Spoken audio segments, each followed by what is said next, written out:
Free socks. You're tuned into the Writing Community Chat Show, the live streaming YouTube podcast that brings you the stories of authors, screenwriters, and more. Indie or established, this show's for the community, and we invite you to be a part of it. Head to thewritingcommunitychatshow.com for more info. The WCCS. Together as one, we get it done. Hello and welcome to the Writing Community Chat Show.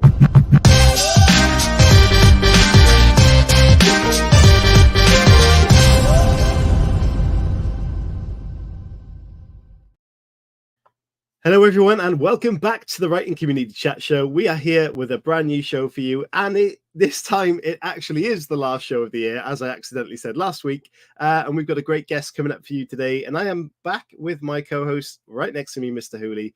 Not literally next to me, virtually. How are you doing, Chris? I'm good. Even better now that I actually know what day it is, because it's in that weird flux of what's going on. But when you said, it's a show tonight, I knew it was Friday. So it's good because the show has kind of sort of laid the bearings out as to where I am for the week. So, you know, I'm glad to be here. And obviously we've got a great guest as always. You know, we say on the show that we are blessed with guests, and tonight is no different. A prize-winning guest actually tonight.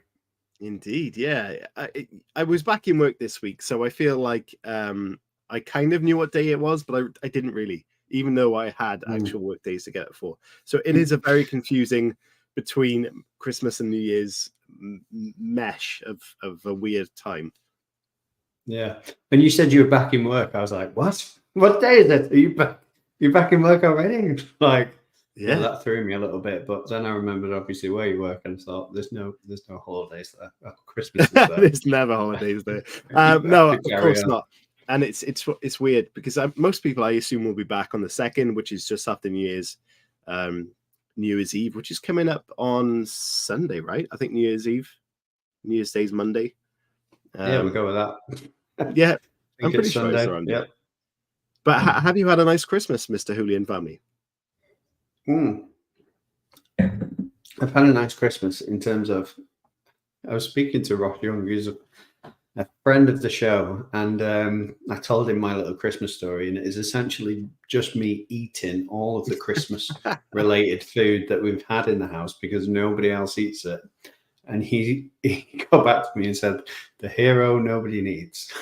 Oh. And I was like, thank you, Ross, for making me feel good about eating all of the Christmas related food that we had in the house.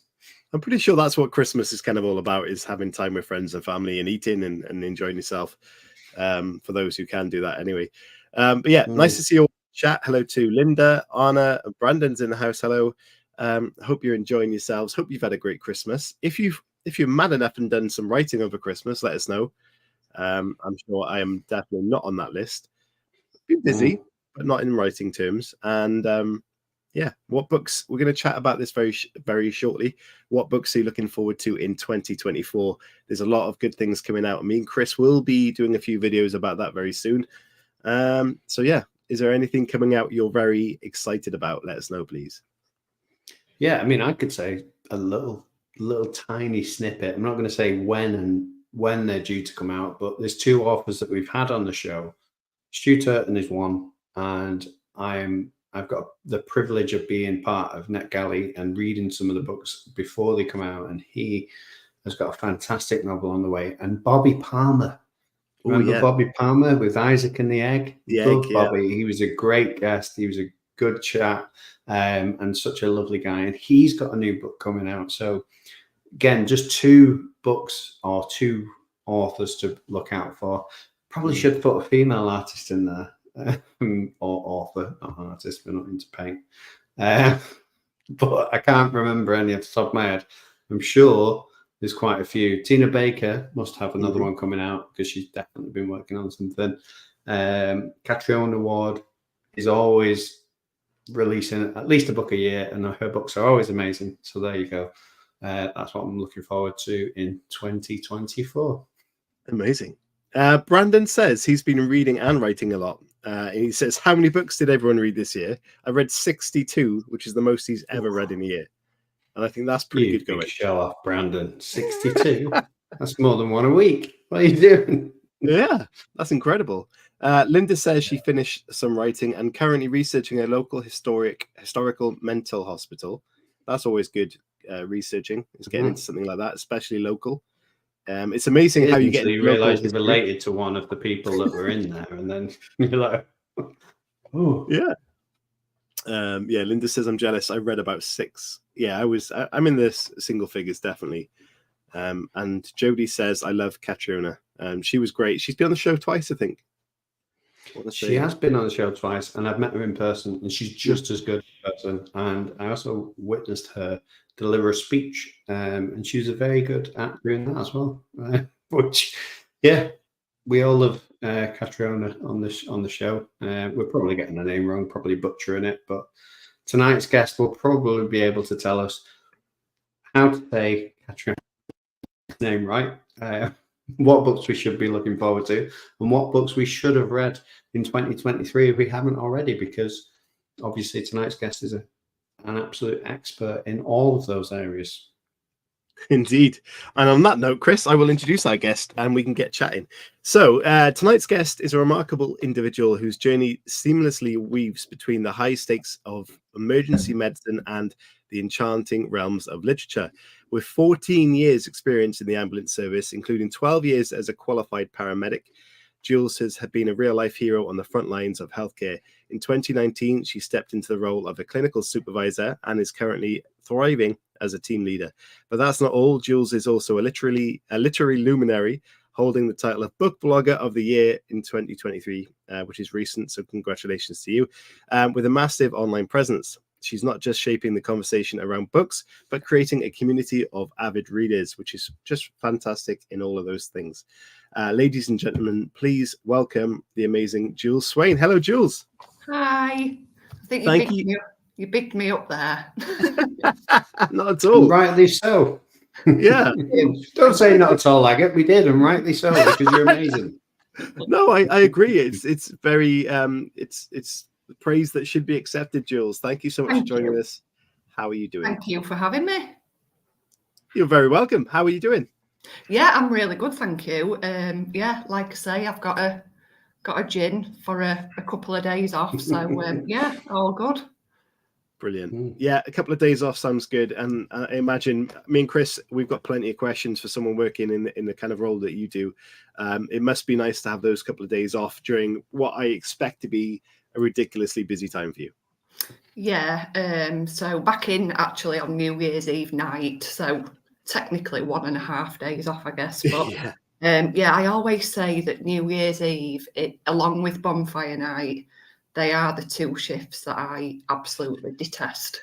Wow. So I can't say I'm looking forward to going in on Sunday night, but yeah, it's what it is. It's part of the job. So yeah, don't mind. Yeah. No, it is. Go on, Chris. Sorry. No, I was going to say we've never actually had a hero on the show, but we do have a hero now. No, I genuinely mean that. I have the utmost respect for paramedics, firemen, and police officers, and we haven't had any of those on. You are the first real life hero that we have on the show. It's very kind. Utmost respect to you. Thank you. Do you drive the ambulance at any time? Yes, yeah, I mainly work on rapid response vehicles now, so the cars essentially. Oh, okay.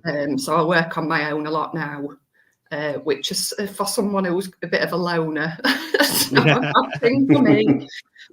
So yeah, so I do still work on ambulances occasionally, but on the response car mainly now as a team leader. So I was going to say, so the team leader is the person that kind of like I've seen it in the fire service where the team leader will turn up alongside the emergency vehicles and in their own car kind of thing. Yeah, so it's a very, very complicated role to explain in such a short space of time. But essentially I work as an operational commander. So I go to the quite bad stuff, the major RTCs, the things like the Blackpool Tower fire yesterday. It turned out not to be real.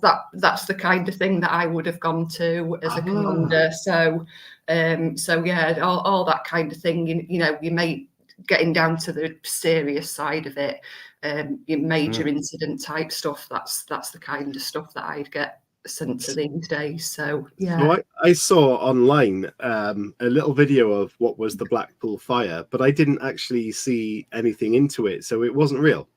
No, it so we've been laughing about it all at work today. It was orange netting that was blowing in the wind. It looked quite convincing on the video I saw.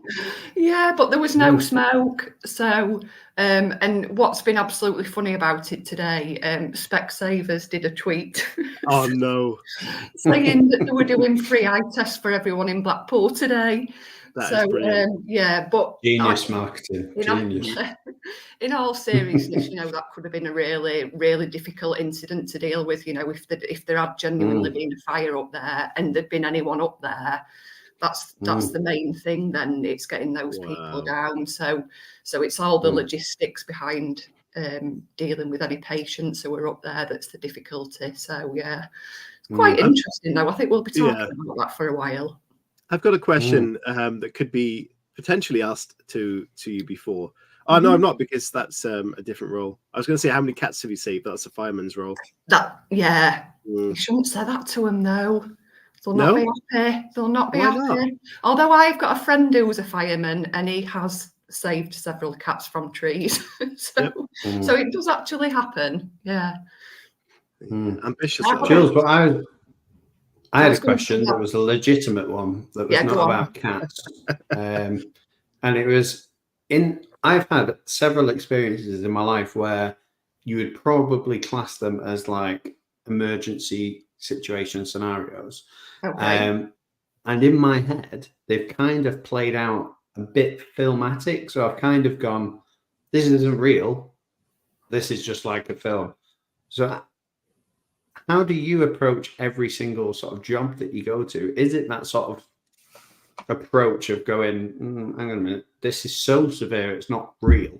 I'm just going to deal with the sort of moment? Or like, what goes through your mind in those moments? I think it probably changes over time, because in the beginning, when you start as a paramedic, you're kind of always convinced that everything that you go to is exactly as it says on the screen. So we have like a little computer in the ambulance, gives you details about the patient and what the potential condition and injuries are. And in the beginning, you're just convinced that everything that comes down on that screen is exactly what you're going to be faced with when you get there. And in reality, that's often not the case. And that can be a good thing or it can be a bad thing. You can get there and it be a lot worse. And you can get there and it be nothing like, I'm sure that you can believe that there are people who do ring us who don't need an ambulance. But the way that you look at that is it didn't turn out to be as bad as it sounded. So you've got to look at it from that positive.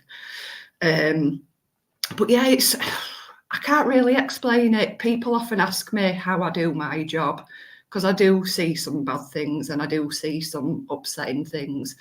And I really can't give you an answer about how I deal with it.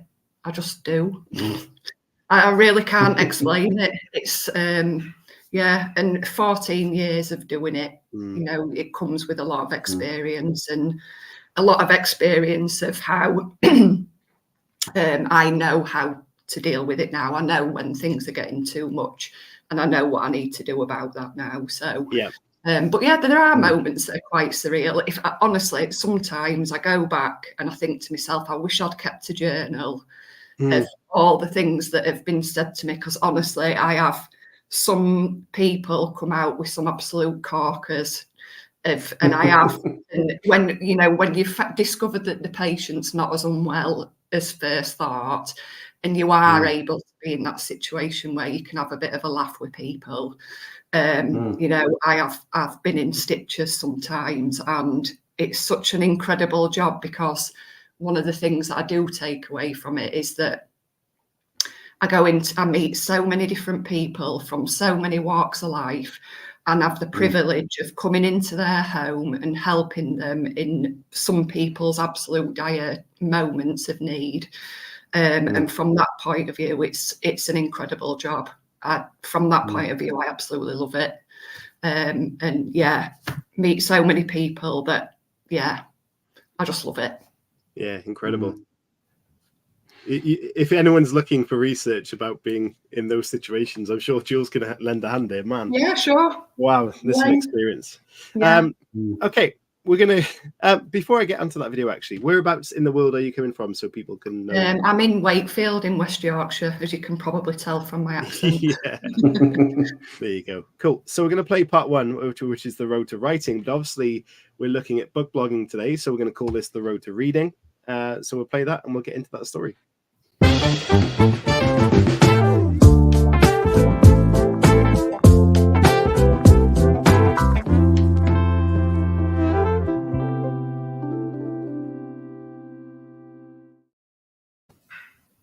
So, Jules, as someone who was recently crowned, and congratulations, by the way, as Book Blogger of the Year 2023, at what point did reading become something passionate in your life? And do you remember why that became a passion of yours?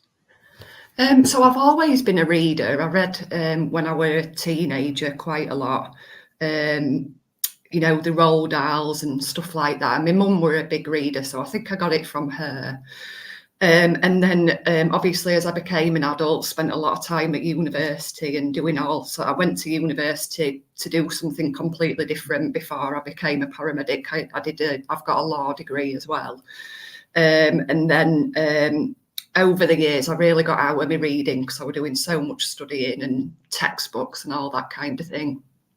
And then eventually when I'd finished my paramedic degree, I decided that were it. With the uni, I weren't going to go to university anymore. Yeah. And then we're able to get back into reading for pleasure, and it just took off from there, really. So I'd say it's probably, since after I finished my degree, so 10 to 12 years now that I'd say I've been really back into my reading and got really passionate about it. That's a lot of studying. Can you remember Sorry, I just jumped in with the question then. Yeah. It is a lot of studying, and I definitely don't envy you doing a law degree. The amount of people we've had on the show that have done a law degree, we can have a separate series for that. So, you know, that is a whole different kettle of fish, but we'll get onto that in a minute. But can you remember the first book that sort of like sucked you in and gave you that escapism that you were after? Oh gosh, now I can't remember the first one that would have given. From my teenage years, James and the Giant Peach were always a favourite that I still think about now. But I can't remember the first book that got me back into reading, you know, in the last 10 to 12 years. But I can tell you what my favourite book is that I reread time and again, and that is The Reader on the 627. By Jean-Paul Didier Laurent. Listen at my French accent there. And so it's translated from French, and it's only quite a short book, but it's one of those books that just reminds me that people and the world can be beautiful. And if I'm having a bit of a bad time, it's one of those books that I can turn to and just remind myself of that. And I don't know how many times I've read it, but every single time it makes me cry. So from a good point of view, though, it's not like sad. It's like a happy sad, if you get what I mean. So just tell us the author of that again, Jules, because it sounds he did sound like a very posh wine that you bring out between Christmas and New Year. Yeah, you just wanted to get that friendship. Jean-Paul Didier Laurent. Who has now since passed away, which I'm gutted about because I would have loved to have read more of his books. But yeah, it is very good. Yeah, it's nice to be reminded. How many books has he read? I don't know. He has got another book that I've read called The Rest of Our Lives, which I did also enjoy, but not as much as The Reader on the 627. And I think if I remember rightly, the rest of his books have not been translated into English. So they're the only two that have been translated into English, I think. So we have to get our French on if we want to read Jean-Paul. Yeah. From what I can see on the Amazon, I can only see 3 novels on there, which is The Rest of Their Lives and The Reader on the 627. And then La Fishier. Your French is as good as mine. Yep. Are you sure it's called La Fishier, mate? Possibly. I don't think that's right. But it is nice to have those sort of novels and have that faith restored in humanity and have that kind of nice vibe. And Jodie says the house. Oh my god, that's a big word as well. Can anyone pronounce that? The Cerulean Sea, I believe. I definitely wouldn't have said that right. That's a feel-good book like that as well. Chris, any feel-good books that you like to read? Come on, mate. This is me. I'm on the dark side of fiction. Me too. Don't think I have a feel-good book. No, I genuinely don't. You have to come back to me. No, I don't either. Sorry. So obviously going from doing a lot of studying and going through those textbooks, which are, me and Chris have both done ourselves, to then jumping back into fiction. Did your reading ever take a turn into a turn in style? So you went from reading perhaps happy fiction into some other, especially after a law degree. Did you go down like crime fiction route then, or did your kind of genre taste change at all? I'm not a massive crime reader, to be honest.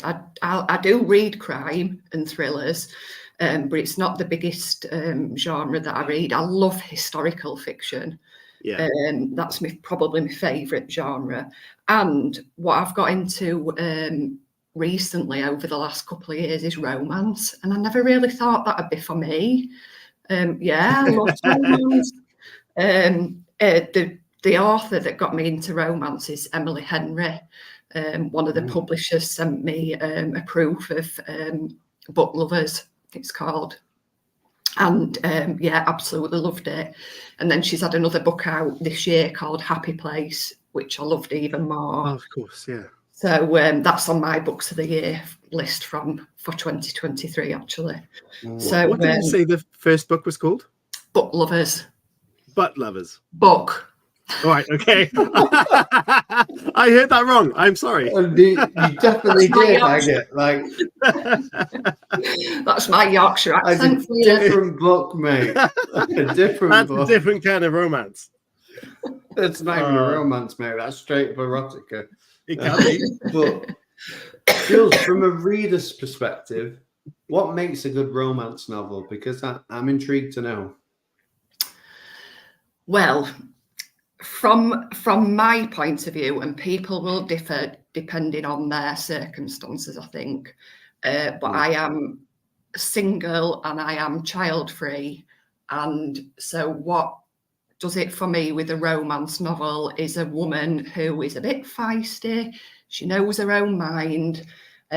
She doesn't get,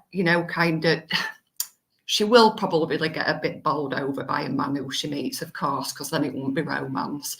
But I read a book this year and it wasn't a romance novel, but this couple had got together. It was partly a romantic story running through another genre, if you like. And this couple met and it was lovely and it was beautiful. And I thought, this is great. I absolutely love it. And then right at the very end, she got pregnant and had a baby. Now, I know that some people will disagree with me on that and think that's really lovely. But for me, who is child-free, the end of a story doesn't have to end with a baby. So if it ends like that, that ruins it for me. Yeah. So a romance can just be a nice couple together and they're just enjoying their life and having a good time. And that's it for me. I'm happy. Yeah. I'm not child free. I have children and they will ruin romance. Like that is what they do. That is their sole purpose in life, to ruin any form of romance. Yeah. I agree. And also, if it's going to be a little bit erotic, I'm absolutely fine with that. But do it properly and don't, fluff it up. Wait a minute. You've opened the can of worms there, Jules. Do it properly. Yeah. How do writers do erotica properly? Just like. Do you have any recommendations? No, I'm not going to go with. No, writers? I'm not kind of going to embarrass myself in terms of. No, you don't need to embarrass yourself. But what you could say is authors who you feel have done it well, because that would be good. Because we have a lot of people who watch this show that are authors that would love to learn. So obviously, if you go, this is a great example of it, that would be brilliant. And if you say avoid these, that would be good. Okay, so I'll tell you one that I've read this year that did it really well, and that was Shooters by Julia. And I don't know how you pronounce the surname. I'm going to say Boggio. It's Boggio. It could be Boggio. I don't know. Anyway, so Shooters, it's called. It's a trilogy. She's got a second one out now called Chasing the Light. And she does the sex scenes great. She gets right in there, tells you exactly what's going on. Perfect. One of the ones that ruined it for me. What was the E.L. James? The 50 Shades of Grey. Can't stand it. She fluffs it all up so it's all nicey. Nah, don't like that. So that's an example of how not to do it. Nice. There's a photo of Julia Boggio, if that's a name, on the internet with Patrick Swayze. Yeah, I did a podcast with her recently. Actually, she's lovely. Yeah, and she does it well. So, Chris, guess we'll have to get on and talk about doing it well. Writing. I don't think that's going to work. But if we get, you can't get Patrick Swayze anymore. But he's a great guest as well. So, Jules, being an avid reader, are there any, as we're going slightly on a potentially negative route in that sense, are there any tropes that you dislike in terms of what you read? Just the one thing that I've already mentioned about the women or a couple are always having to have babies. Mm-hmm. And I know that, like I say, it's my circumstance and my personal situation, and we all have personal preferences, don't we? Things we don't like. But other than that, I'll read absolutely anything. And I know, people say about, I know one big thing for some people is animal cruelty, isn't it? They'll read all sorts of crime novels with people getting murdered and heads chopped off and all sorts, but they don't like to read about animal cruelty. Other than the baby thing, not fussed. I'll read anything. Yeah, I'm just getting distracted by the comments. After Brandon, after Brandon mentioned Dino Erotica, which we did talk about once before on the show, there's a few things coming up after that. So interesting distraction. Oh my God. On it. That's bad. But yeah, you read that. Oh dear me. Yeah, the comment that was next level for comments, but we won't mention it. But yeah, in terms of tropes, I actually haven't read a book where the end of a novel is the main character having a baby. Like, I think that's a terrible ending. If anyone's ever done that, I'm not going to go out on a limb and say if you've done it. Yeah. And I'm not going to name the book because I actually, and it ruined it for me in the sense that because I'd actually really, really enjoyed it up until it got to the very end and that happened. Other people that's up there with like Stephen King Aliens. Like, that sounds like a cop out of a romance. Like, have a baby. Yeah. And other people will disagree with me. I know that they will, but that's just my. No. The sequel of that wouldn't be very entertaining in the same sense, would it? No. It would be like a bad episode of Outnumbered. That's what it'd be like, I think. So moving Jules, on. If we go from past, sort of how you got into reading, and then we go to present and then future on this show. That's how it kind of works. We discovered that as you were off looking at the future. Me and I were like, what do we do on the show? Well, we look at past, present, and future. That's what we do. So if we go on the present, as in 2023, obviously we have a lot of writers that watch the show, but we also have a lot of readers. So can you give us, I got to play a little video, and then can you give us a top 3 for the year that are must reads? Okay. Yeah, this is What's the Story, which works out and translates pretty well. So what's the story of 2023? Coming right up.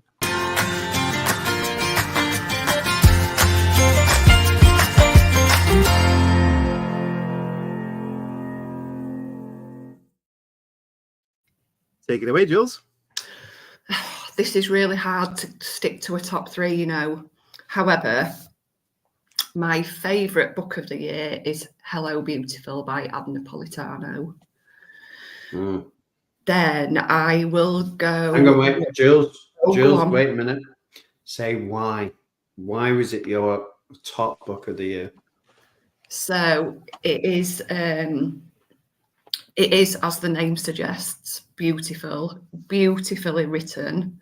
I don't know if you've read any Anne Napolitano before, but she wrote Dear Edward about the young lad who is the only survivor in a plane crash. They made it into a TV series on Apple last year. And yeah, she's a fantastic writer. It's a really emotional book.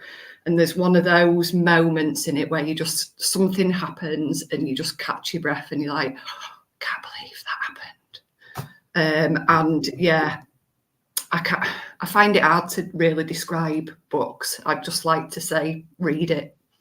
But yeah, it's just beautiful. It really is, and emotional. See, I'm going to go down a little route now because I saw you advocate that book.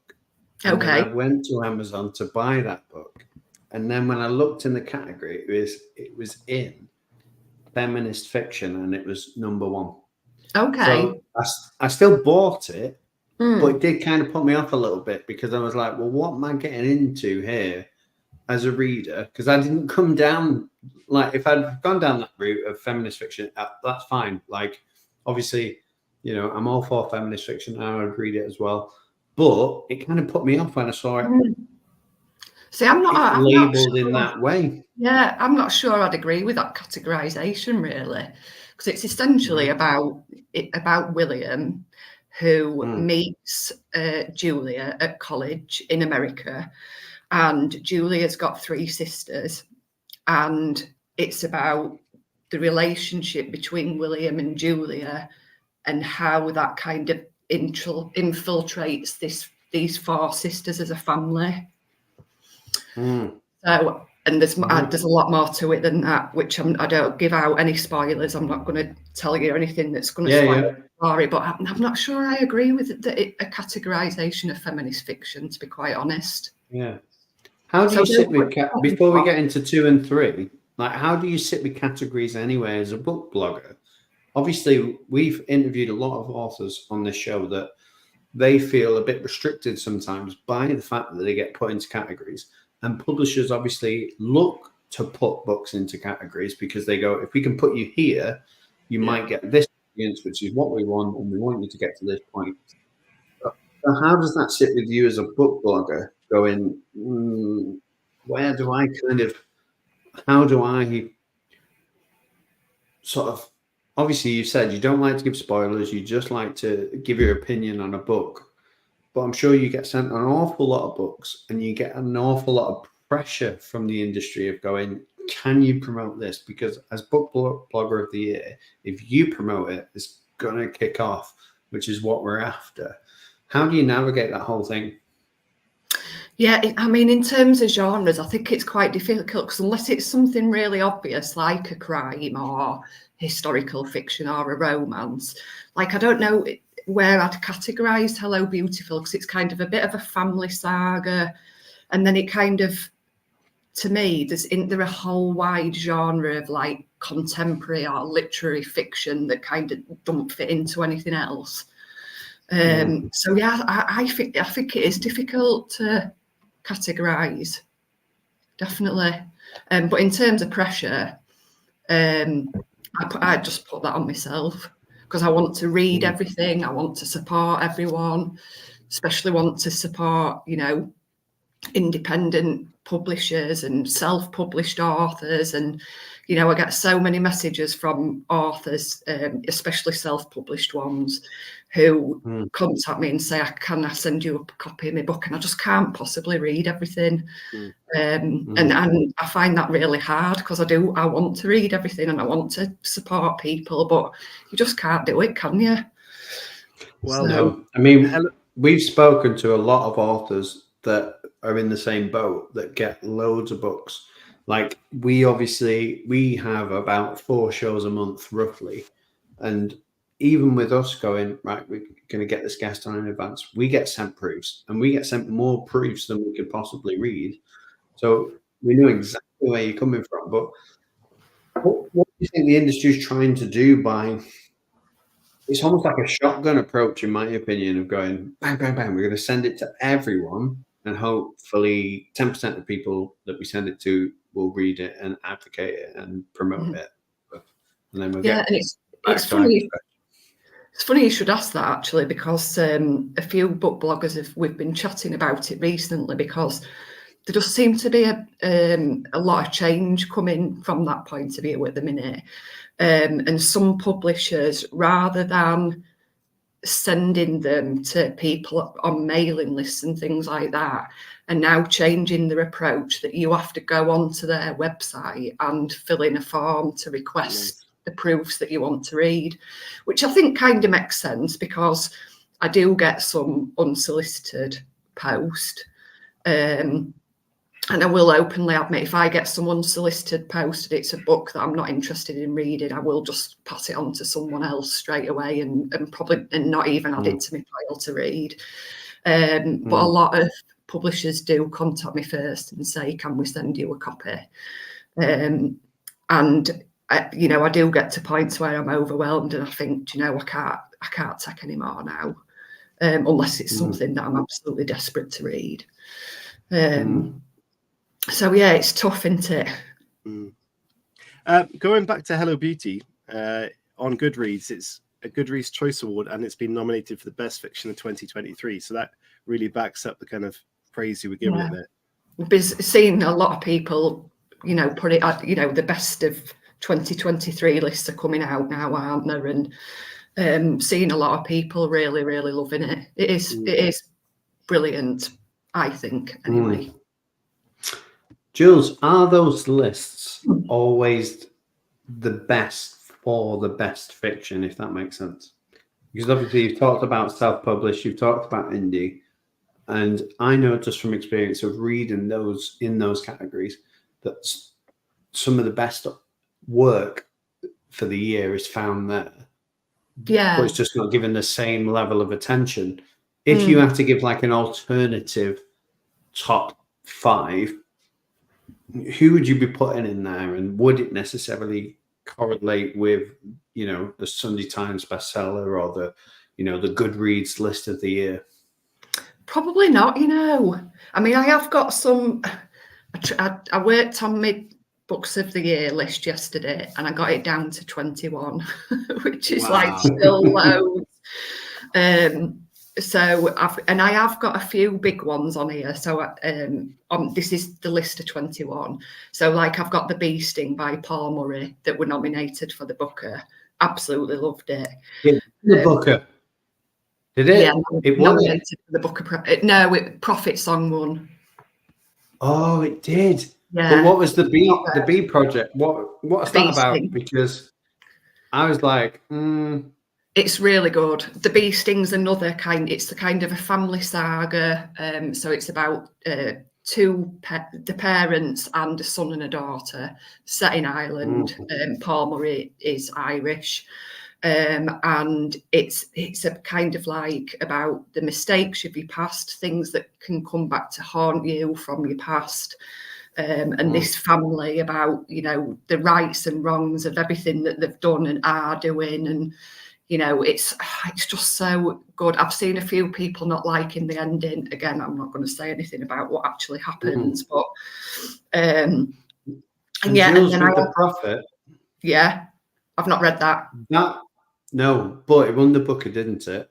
Prophet Song, yeah. It's only 250 pages long. Yeah, and The Bee Sting is a short one. Yeah. So my question, and I touched on this last episode, Agate, is, are books too long, and should we go to a format of sort of 50 to 60,000 words moving forward? See, I just think that entirely depends on the book and the story, because The Bee Sting is over 600 pages. One of my favourite books of all time is The Crimson Pearl and the White by Michelle Faber, which is nearly 700 pages. Another one, The Luminaries, The Goldfinch. These are all my favourites, all around 600 pages. And don't be scared of big books. We see people You like saying big books all and the you cannot time. lie, Yeah, Jules. exactly. I think it depends entirely on the story, because if the story is good and it grips you, then you can definitely read 600 pages of it. But yeah, I feel like there's a but there. Yeah, there we go. well, yeah, but I have read, I can't think of any off the top of my head, but I have read some other big books that I do put books down if I'm not What about enjoying short them. ones? Yeah, no, I enjoy shorter books as well. Like I said, The Reader on the 627 is one of my favourites, and that's only about 200 pages. At what point, if you're reading a book, do you know that you are not into it, if that makes sense? 50 pages maximum. Okay. Oof. Yeah, life's too short. Yeah. I mean, 50 pages is still a considerable amount of reading. Yeah, I think you can sometimes tell it quite early on, can't you? If it's not for you, it's not necessarily a bad book. It's just not for you. So, Jules, this works as a sort of question onto that. Like, what is the best book that you've read that you doubted 50 pages in? Oh gosh, now that's a good question. I'm just wondering whether I've got any on my list here. Now, maybe, and I don't want to be, because I love Fiona Cummins. I've met her a couple of times and she's so lovely. But All of Us Are Broken is her book that came out last year, which is on my books of the year list. And like I say, I'm not a big crime reader. And I was like, oh, I'm not sure this is going to be for me. Absolutely loved it. Yeah. So yeah, maybe that one. Another great good guest choice. we've had on the show, Fiona, quite recently. She's brilliant. She's amazing, isn't she? I love her. Yeah. Cool. So, Chris, are we still going with this list? Because you did interrupt Jules about the list. Yeah, I've interrupted her multiple times, but simply because I think there's lessons to be learned for writers and readers within Jules's knowledge. So that's why I've interrupted. We were on number 1, so we've still got number 2 and 3 left. Yeah. So one of the other ones that I'm going to pick, and you said about, self-published authors. Now, this is not a self-published author, but she is with a small indie press publisher, and that is Donna Moore, and she's wrote a book called The Unpicking. Again, historical fiction. Like I say, it's my favourite genre. It's a bit Bronte-esque.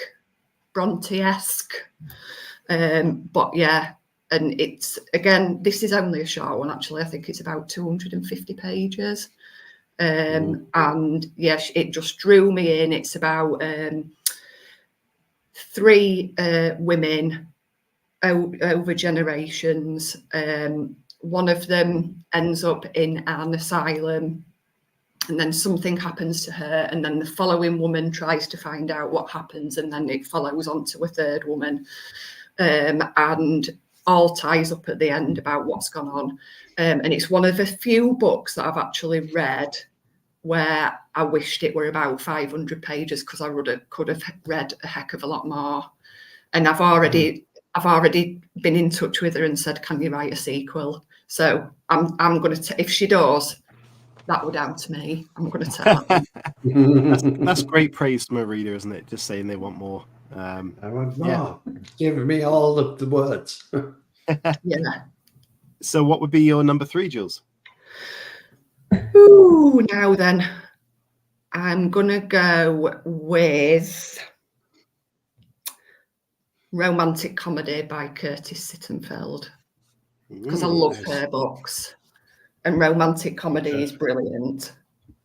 So I don't know. I'm pretty sure she was due to come on the show, Oh, really? Oh, I'm sorry. No, don't apologise, because I still think she may be coming on the show, because she's a great author. And romantic comedy is a brilliant book. Yeah, it is. What did you love about it, and why did you put it at number 3? Gosh, I read it quite a while ago when it first came out, so I can't remember the massive ins and outs of it. I'm like that. People say that, don't they? tell me what your favourite book of all time is and tell me what it's about. Can't tell you what it's about, but I can tell you that you should read it. I think it's just the writing. I'd already been a big lover of hers because Rodham is one of my favourite books of all time, which is based on Hillary Clinton. And I've read American Wife as well, which is based on Barbara Bush. So they were two completely different books to romantic comedy, and I already loved her as a writer. I genuinely can't remember ins and outs of it. I'm sorry. That's really bad, isn't it? It's not bad. Remember, that's the thing. It made like you read it and it was like, that was a good book. Yeah. Yeah, definitely. So, I mean, before we push on to talking about you becoming the book blogger of the year and kind of a bit about book blogging a bit more in depth, what books are you looking forward to coming out? Have you got anything on your radar? So I've actually got one in front of me because this is the one I'm going to read next, which is Frank and Red by Matt Coyne. He's known as Man vs. Babies, and he's a comedian. Yeah. So this is his, I think he's written some other kind of parent blogging type books, hasn't he? But this is his first novel. Really seen people really loving that already. Piglet by Lottie Hazel, which is about a lady who, whenever she has any problems, she goes into a kitchen and cooks. So I've seen quite a few people loving that. Green Dot is another one that I can't tell you exactly what that's about, but seen people raving about that. And Percival Everett's got a new one out called James, which is set in about Huckleberry Finn, rewriting of Huckleberry Finn, essentially. Nice. And a couple that you mentioned as well, the new Stuter and Bobby Palmer. Yeah. Really looking forward to those as well. Matt Coyne is actually coming on the show at the end of February. Lovely. He's going to be something to really look forward to, I think. And we can talk about that book because that's, as you mentioned, is coming out very soon. But that's a great list. I think there's a lot of things that people will look out for this year. And I've seen a lot of rumblings and a lot of emails coming out from publishers, like Chris mentioned earlier. They're quite keen on promoting these books. And there's been a lot early on promotions for these books coming out in the new year. So it'll be interesting to see how that how sales go early on this year. Oh, and I've got to mention, because she's also a friend of mine and she's really lovely. So if you want to have her on your show, I'm sure she will come on. Jenny Godfrey, The List of Suspicious Things. You've probably seen that all over social media already. And I have read that one and it is absolutely brilliant. So that is set in Leeds, actually, around the Yorkshire Ripper. Oh, nice. Yeah, it sounds dire, as in when you say Yorkshire Ripper, but it's a don't really say nice to the Yorkshire Ripper. No, I mean, it's again, we just love the darkness of the show. For some reason, we always go back to it, and we like talking about dark things. I'm sorry. But it's a lovely book. It really is. I've really enjoyed that. And when you talk about promotion, Jenny's an author who's doing a heck of a lot of her own promotion. She's doing really well with it. So yeah. I mean, whether you're self-published or you're a published author, you've still got to kind of work out that marketing side for yourself as well. So it's one of those things that a lot of people don't realize, and you've got to take on, as well as becoming an author, learning how to be an author, you've got to learn how to be a marketer as well. So it's people like that are great to speak to because you can get those tips out of people. And there's a lot of people lost in that wilderness of marketing, including most of us. Okay. You sounded like a Tony Robinson name, Chris. Like what for self-published authors? You were all about inside and this is how we do it and this is how we struggle. Don't compare me to people ever. Okay. Tony Robinson's a great guy. Is he? I didn't know. So we've got 10 minutes to go.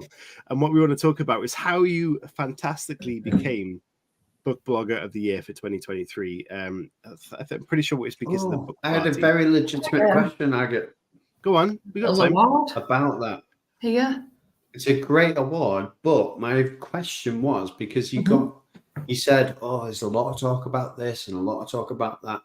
How do you stay authentic in a industry that is very much driven by everyone liking certain things, if that makes sense as a question. Yeah, and I've been asked similar questions before about it, and damn it.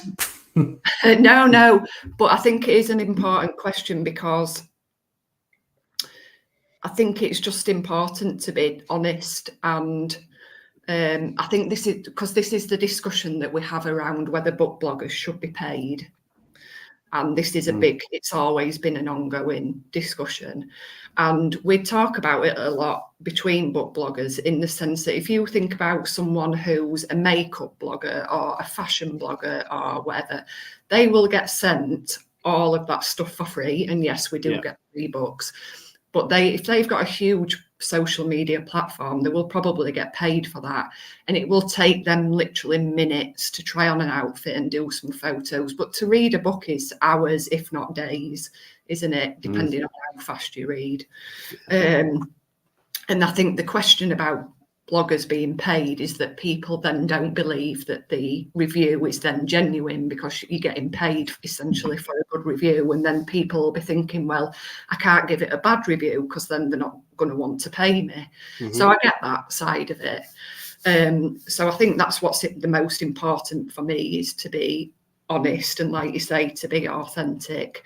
And I will not talk about a book on my social media that I didn't enjoy. It don't matter who sent me it, whether it came from an author directly. I mean, I have even once had an author message me and said, did you read my book? Because she'd not seen me talking about it on a social media. And I found it really difficult, but I just did go back to her and say, I'm really sorry, but it just wasn't for me. I did read it, but I didn't talk about it on social media because I didn't love it. And I think that's what's important. I think you can't go on and pretend that you loved a book when you didn't. That's not genuine or authentic, is it, really? It's not. And to get that following, as you mentioned, to be actually a following that believes in you and respects your views, you have to be genuine to yourself. Because if you're getting what everyone else is saying all of the time and everything you read is amazing, you're not really getting value from the blogger, if that makes sense. Yeah, definitely.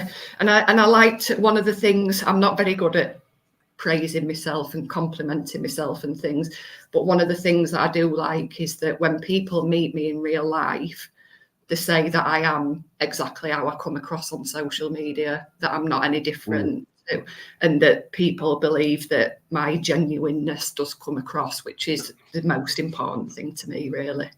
Absolutely. So Jules, how do you sort of manage the pressure then of your followers? So let's just put you in a hypothetical scenario. Your followers are going, Jules, what's next? What should I read? I've just read that last recommendation.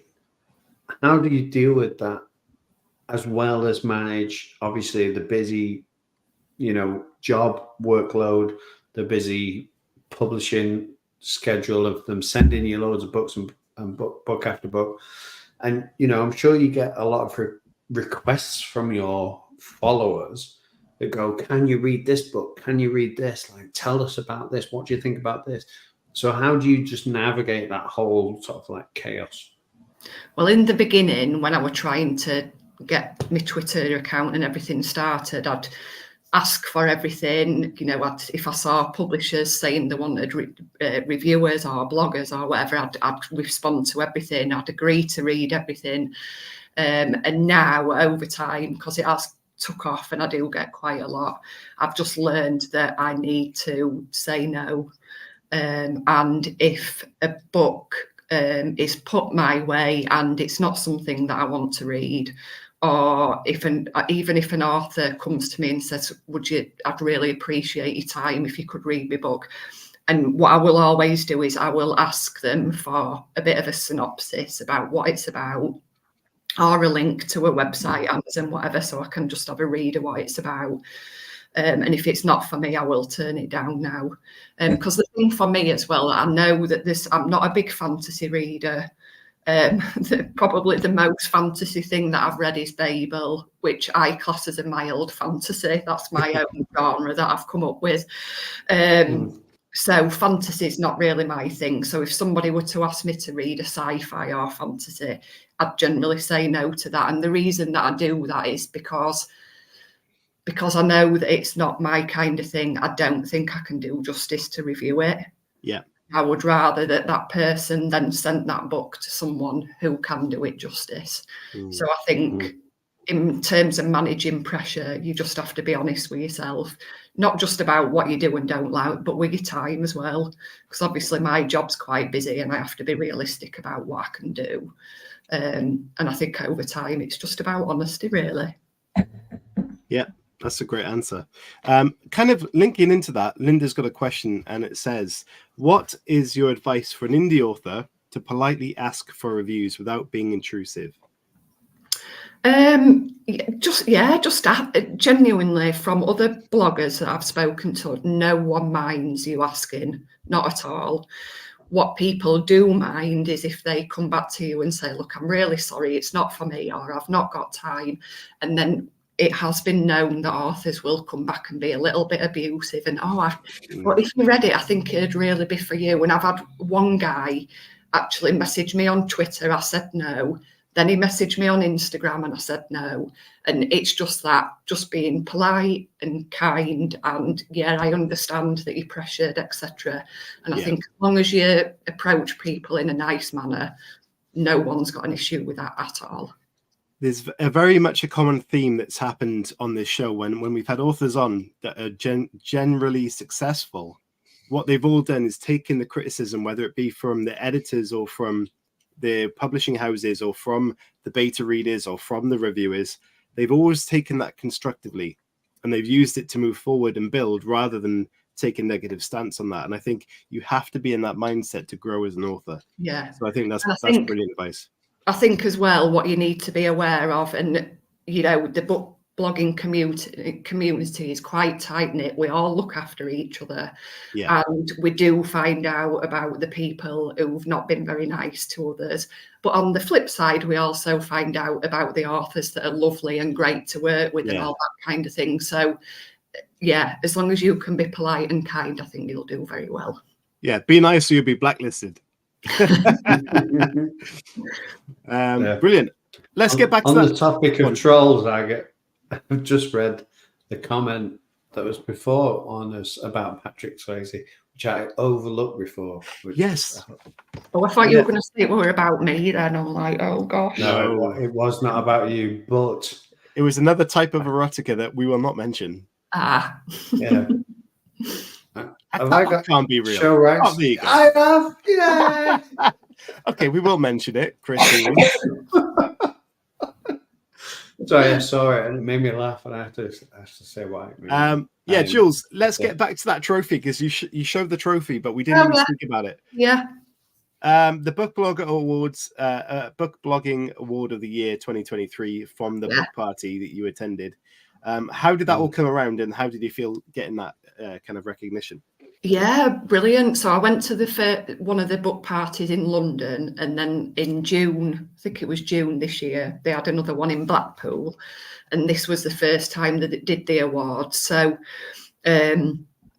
initially it was, you know, other bloggers, readers, etc. on social media had to nominate people who they'd like to be put forward for the award.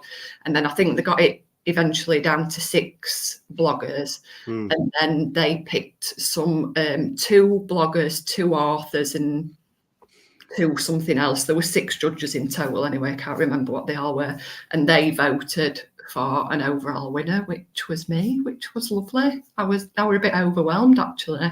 Yeah. Chuffed, as we say in Yorkshire. So do you feel like next year you've got to hold the title? You've got to up your game now and keep that. Yeah, well, yeah, but it'd be nice to pass it on though, wouldn't it, to someone else?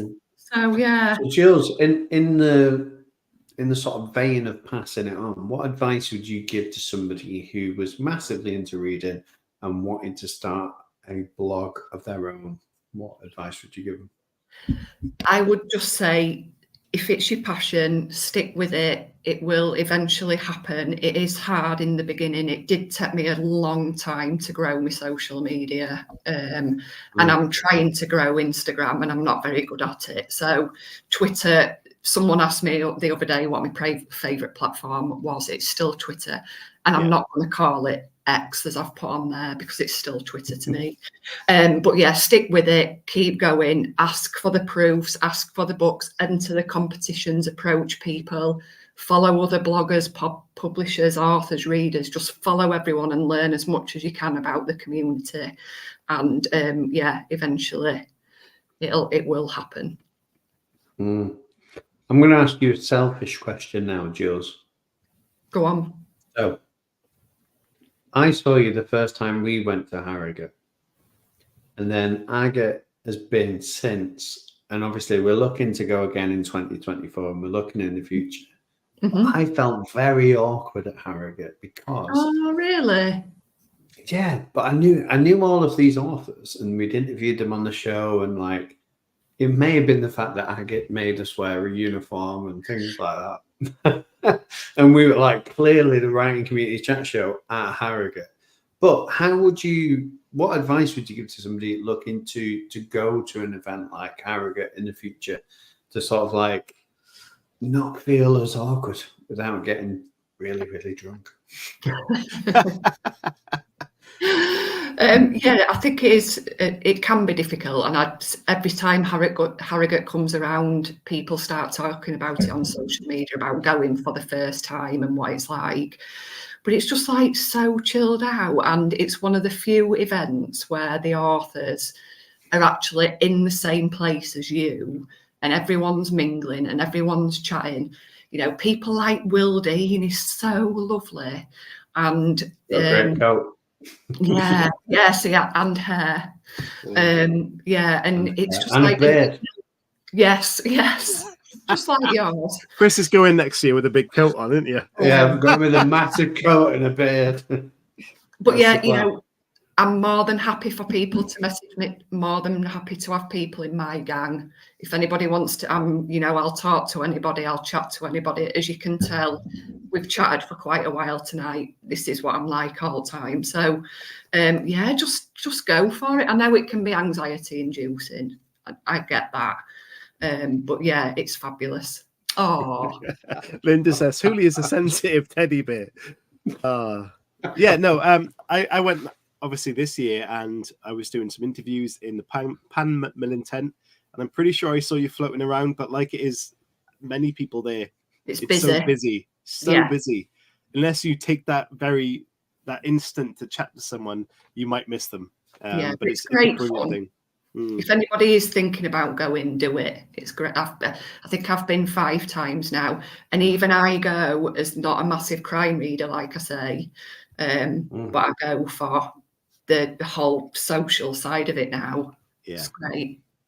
Well, if anyone is going next year, I know it's early on, but that's the time to think about it, is getting ahead of time. But if you are going, let us know and we will try and meet up with you when we get there.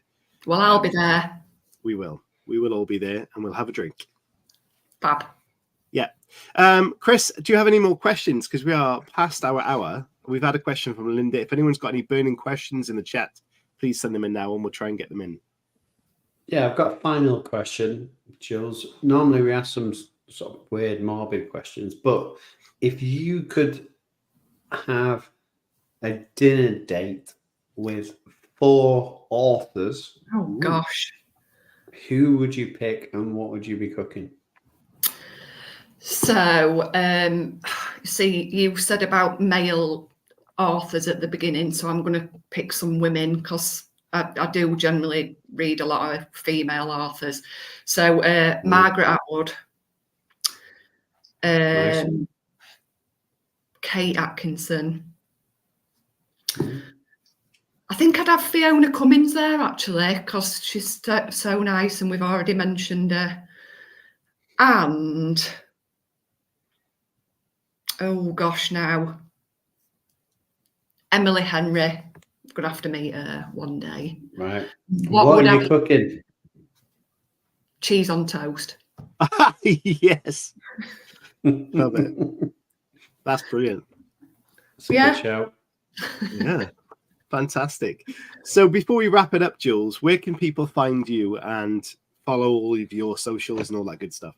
So I've just put it on there, Twitter and Instagram at The Reading Para. I am also on TikTok now, which I'm finding very, very difficult to get going with. But on there I am. Dance, Jules, just dance. Say again? Just dance. Oh, I know. If I danced in my uniform, I'm sure. Oh, yeah. Feel great, wouldn't it? In for a win, bang. There you go. In the uniform, with a book in one hand, dancing, you'll get there in no time. And then I'll probably get sacked. Yeah. So, yeah. But you could give some genuine, like, life-saving advice. This is what you do if you're choking on a really bad ending.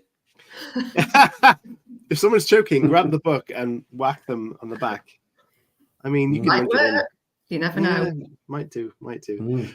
Jules. Jules, another selfish question before we go. How? It's really bad. I was going to say, how drunk does somebody need to be before they phone a paramedic? And what is the difference? What can they do? Because obviously we're going between Christmas and New Year's Eve. If somebody's just drunk and they're thinking, I feel really bad, I need to phone a paramedic, what can they do before they pick up the phone? Try to get a taxi. That might help, because essentially that's all that we would be. Right. Yeah, I think the point that you've become unconscious, maybe people might be a little bit concerned. However, if you lay them in the recovery position so that if they were to vomit, it comes out and not down, then I'm sure that they'd be okay. Are you planning something, Chris? No, I wasn't, but I was preempting listeners or viewers that were like, right, this is what we do. But recovery position, but the advice could have been go and get a doner kebab. I don't know. Well, you never know. Pie shop in Wakefield. Ooh, yeah. It's open till 4 o'clock. Pie shop, pie and gravy with chips at 4 o'clock in the morning. Wigan kebab is a pie in a, I don't know what to say now. I would say a muffin, but it could be a bap or bap. Scuffler. A scuffler? There we go. I've never heard that. Yeah, that's from Castleford, just down the road. Yeah. A scuffler. That is my favourite term for what I would call a muffin, what Agatha would call a bap. Mm-hmm. Really, a scuffler. Yeah. Amazing. Scuffler.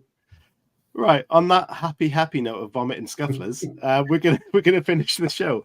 Jules, you've been absolutely fantastic, and we are looking forward to seeing you in Harrogate when we get there next year, which is days away. Nearly there, yeah. And obviously, thanks for your recommendations, people. We'll certainly look into those, and the links for your socials and stuff I will put in the description of the show so people can follow you. But just keep on doing your good work, because as Chris mentioned, you are a real life hero. You do a fantastic job, and your support for the book community is fantastic as well. So thank you for what you do. Thank you for having me. Very welcome. Everybody have a fantastic New Year's Eve and New Year's party and all that good stuff. Stay safe, and we will see you in the new year with the rest of our shows. Thank you all. Bye.